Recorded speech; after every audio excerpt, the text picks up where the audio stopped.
Hello dear students, আজি লৈ আইছো অন্যতম এটা ভিডিও আৰু এই ভিডিওটো প্ৰেজেন্ট কন্টিনিউয়াস টেন্সৰ ওপৰত হ'বলৈ গৈ আছে। মই প্ৰথমতে তোমালোকৰ ওপৰত আশা ৰাখিম যে ভিডিওটো স্কিপ নকৰাকৈ শেষলৈ চাবা আৰু এই ভিডিওটো বহুতে গুৰুত্বপূৰ্ণ হ'বলৈ গৈ আছে, গতিকে ভিডিওটো স্কিপ নকৰিবা। চোৱা, এই ভিডিওটো হ'বলৈ গৈ আছে প্ৰেজেন্ট কন্টিনিউয়াস টেন্সৰ ওপৰত।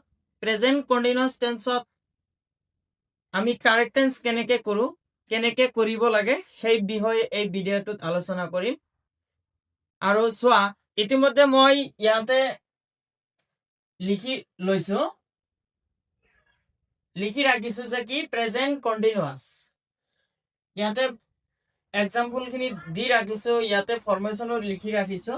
তাৰ পিছত ইয়াতে এটা মই নোটস লিখি ৰাখিছো। কি নোটসটো প্ৰথমতে চোৱা তুমি কি যে কোনো সেন্টেন্সত মই একচুয়ালি যেনেকে লিখিছো তেনেকে নহয়, মই ইয়াতে সিম্পল ভাবে লিখি ৰাখিছো। মোৰ বোৰ্ডত একচুয়ালি জায়গা কম নহয়, তাৰ কাৰণে চোৱা, now right now this quarter soon hurry up etc use of present continuous tense। অর্থাৎ কি বুঝি পালা ইয়াৰ পৰা যে কোনো এটা বাক্যত যদি নাও, ৰাইট নাও, দিস কোয়ার্টার, সোন, হারি আপ এই শব্দখিনি যদি কোনো এটা বাক্যত উল্লেখ থাকে, অর্থাৎ কোনো এটা সেন্টেন্সত উল্লেখ থাকে, তেতিয়াহলে সেই বাক্যটো আমাৰ প্ৰেজেন্ট কন্টিনিউয়াস টেন্সত ইউজ কৰিব লাগিব। যে কি সাৰে কৈছিল, কি কৈছিল? নাও, this quarter, right now, hurry up, সোন এই শব্দ যদি কোনো এটা বাক্যত উল্লেখ থাকে, তেতিয়াহলে সেই বাক্যটো আমি প্ৰেজেন্ট কন্টিনিউয়াস টেন্সত ইউজ কৰিম। তেতিয়াহলে সেই মতে আমাৰ কৰি দিলে হৈ যাব। অৰ্থাৎ ইয়াৰ এটা কি আছে, আমাৰ ফৰ্মেশন আছে। ফৰ্মেশনটো মতে আমি কৰি দিম, বাক্যটো মিলাই আমাৰ একদম কি হৈ যাব, বাক্যটো শুদ্ধ হৈ যাব। গতিকে ইয়াতে মই কিছুমান এক্সাম্পল উদাহৰণ লিখি ৰাখিছো, এইখিনি সলভ কৰাৰ কাৰণে চেষ্টা কৰিম। চোৱা, I write a poem now. I write a poem now.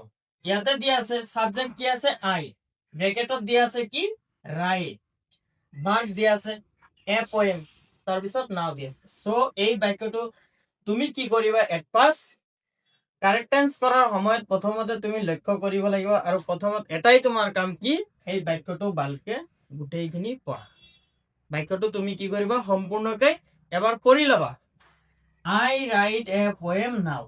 I write a poem now. So বাক্যটো পঢ়াৰ লগে লগে আমি ইয়াতে কি পালো, নাও শব্দটো। চোৱা, তেতিয়াহলে কি হৈছে, এই বাক্যটোত আমাৰ কি আছে, নাও আছে। ইয়াতে কি আছে আমাৰ নাও। চোৱা, নোটছত আছিল নাও, নাও ইয়াতে আমাৰ আছে। সাৰে দিছিল নোটছত কি যদি কোনো সেন্টেন্সত নাও থাকে, তেতিয়াহলে সেই বাক্যটো আমাৰ প্ৰেজেন্ট কন্টিনিউয়াস টেন্সত লিখিব লাগে। তেতিয়াহলে সেই মতে আমি লিখি দিলেই হ'ল। প্ৰেজেন্ট কন্টিনিউয়াস টেন্সৰ আমাৰ কি জানো, আমি ফৰ্মেশন জানো, স্ট্ৰাকচাৰ, এই ফৰ্মেশন মতে লিখি দিলে আমাৰ হৈ যাব। ফৰ্মেশনটো কি আছিল, subject plus am is are plus verb plus ING plus object plus ETC, এই মতে আমি লিখি দিম, কাম তামাম হৈ যাব। সো কি আছে, সাবজেক্ট আই,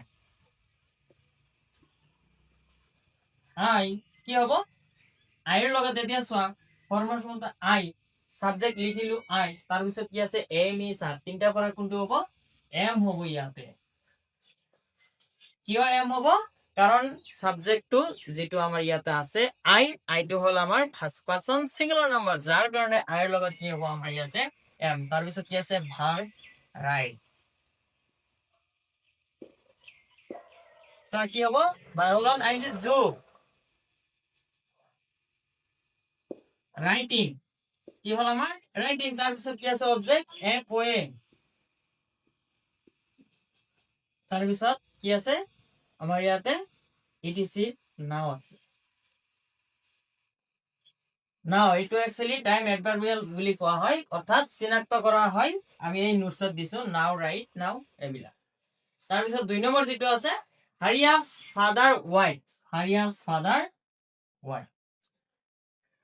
সো আমি বাক্যটো পঢ়িম প্ৰথমতে কি যে ছাৰে কৈছিল যে প্ৰথমতে তুমি বাক্যটো এট ফাৰ্ষ্ট পঢ়িবা তাৰ পিছতহে লিখিবা যে কোনটো টেন্সত হ'ব বাক্যটো প্ৰথমতে তোমাৰ ধৰিব লাগিব যে সেই বাক্যটো যিটো কুৱেশ্যন বাক্যটো পৰীক্ষাত দিয়া আছে সেই বাক্যটো একচুৱেলি ক'ত আছে প্ৰেজেন্ট ইনডিফিনিট নে প্ৰেজেন্ট কন্টিনিউয়াস না পাষ্ট পাৰফেক্ট টেন্সত নে পাষ্ট কন্টিনিউয়াসত নে ফিউচাৰ ইনডিফিনিটত নে ফিউচাৰ পাৰফেক্টত সো কি সেইকাৰণে আমাৰ কি কৰিব লাগিব প্ৰথমতে বাক্যটো পঢ়ি বুজিব লাগিব তাৰ পিছতহে তোমাৰ কৰিব লাগিব সো এই বাক্যটো পঢ়িম হাৰি আফ ফাদাৰ ওয়াইফ হাৰি আফ ফাদাৰ ওয়াইফ সো বাক্যটো আৰম্ভণিতে কি আছে হাৰি আফ আছে কি আছে আৰম্ভণিতে হাৰি আফ আছে সো আৰম্ভণিতে যদি হাৰি আফ থাকে তেতিয়াহ'লে সেই বাক্যটো আমি কোনটো টেন্সত লিখিম প্রেজেন্ট কন্টিনিউয়াস এখানে আমার পড়ার দরকার নাই আর কি আছে হারিয়া হারিয়া হারিয়া হারিয়া হারিয়া এই সো হারিয়া সো কি আছে ইয়াতে হারিয়া স্যারে কইছিল কি কইছিল যদি কোনো একটা সেন্টেন্সত হারিয়া থাকে সেই বাক্যটো আমার প্রেজেন্ট কন্টিনিউয়াস টেন্সত হ'ব তেতিয়ালে ইয়াতে আমার কি আছে হারিয়া আছে এই মতে আমার কি কৰিব লাগিব প্ৰেজেন্ট কন্টিনিউয়াস টেন্সতে কৰিব লাগিব সো আমি কৰি প্ৰথমত হাৰিয়াটো লিখি দিলো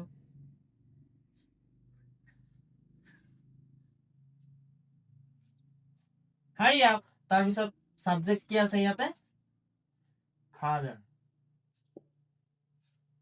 ফাদাৰ এতিয়া চোৱা ফাদাৰটো ইয়াতে সাবজেক্ট ভাৰ্বৰ আগত যেটো চোৱা তাৰপিছত কি আছে একো নাই আমাৰ ভাৰ্বৰ আগত ফাদাৰ আছে গতিকে এইটো আমাৰ সাবজেক্ট গতিকে এইটো যদি সাবজেক্ট হয় ফাদাৰ ইয়াৰ লগত আমি কি লিখিম অক্সিলিয়াৰী ভাৰ্বটো এম ইজ আৰ তিনটা ভাৰ্ব কোনটো হ'ব মই কৈছো যে কি সাবজেক্ট অনুযায়ীহে হ'ব এই তিনটা এটা বাক্যত নহয় একচুয়ালি কি হ'ব সাবজেক্ট অনুযায়ীহে এটা হ'ব তিনটাৰ পৰা যিকোনো এটা এতিয়া ইয়াতে আমাৰ আছে ফাদাৰ ফাদাৰটো হ'ল থাৰ্ড পাৰসন সিঙ্গুলাৰ নম্বৰ অৰ্থাৎ তৃতীয় পুৰুষ এক বচন যদি তৃতীয় পুৰুষ এক বচন হয় তেতিয়ালে কি হ'ব ইজ হ'ব সো ফাদার ইজ তাৰ পিছত ভাৰ্ব কি আছে ওয়াই আমাৰ কি আছে যেটো আমাৰ কি ভাৰ্ব তাৰ লগত কি হ'ব আইএনজি টো যোগ হ'ব হাৰিয়া ফাদাৰ ইজ ওয়াইটিং হৈ গল এইটো আমাৰ একদম ইজি তাৰ পিছত 3 নম্বৰ যেটো কোৱেশ্চন দিয়া আছে they go to leave the village very soon they go to leave the village very soon সারে কৈছিল কি কৈছিল যে কোনো এটা সেন্টেন্সত যদি নাউন থাকে রাইট নাও থাকে দিস কোয়ার্টার থাকে সুন থাকে হারি আপ থাকে তেতিয়ালে সেই সেন্টেন্সটো আমাৰ কি প্ৰেজেন্ট কন্টিনিউয়াস টেন্সত ইউজ কৰিব লাগে সো ইয়াতে লিখি দিছো মই ধুনীয়াকে নাও right now this quarter soon hurry up etc use of present continuous tense তো অলপ মই ইয়াতে শর্টত লিখিছো যেহেতু বোর্ডত জায়গাটো কম হৈ আছে তাৰ কাৰণে ইয়াতে আমি কি পালো তেতিয়ালে সুন পালো আমাৰ নোটছত চোৱা সুন আছে সারে কৈছিল কি কৈছিল যদি কোনো এটা বাক্যত সুন থাকে সেই সেন্টেন্সটো আমি প্রেজেন্ট কন্টিনিউয়াস টেন্সত ব্যৱহাৰ কৰিব লাগে তেতিয়ালে আমি প্ৰেজেন্ট কন্টিনিউয়াস টেন্সত আৰামছে লিখি হয় না নাই একদম কাম তামাম হৈ যাব চোৱা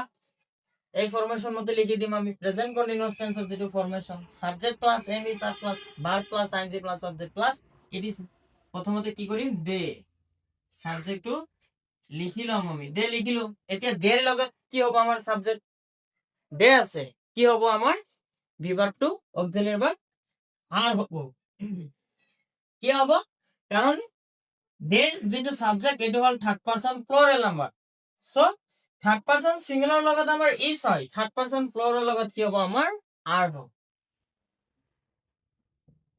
তাৰ পিছত ভাৰ্ব কি আছে ব্ৰেকেটৰ ভিতৰত যেটো আছে এটো আমাৰ ভাৰ্ব এটো কি গো লিখিলো ভাৰ্বৰ লগত আইএনজি যোগ গোইং তাৰ পিছত কি আছে two leave the village very সুন হৈ গল they are going to leave the village very soon so dear students নিশ্চয় বুজি পাইছা যদি কিবা ডাউট থাকে বা অসুবিধা থাকে কমেন্টত জনাবা আৰু ভিডিওটো কেনে পালা হেতু জনাবা আৰু ভিডিওটো যদি ভাল পাইছা তেতিয়ালে লাইক এটা কৰিবা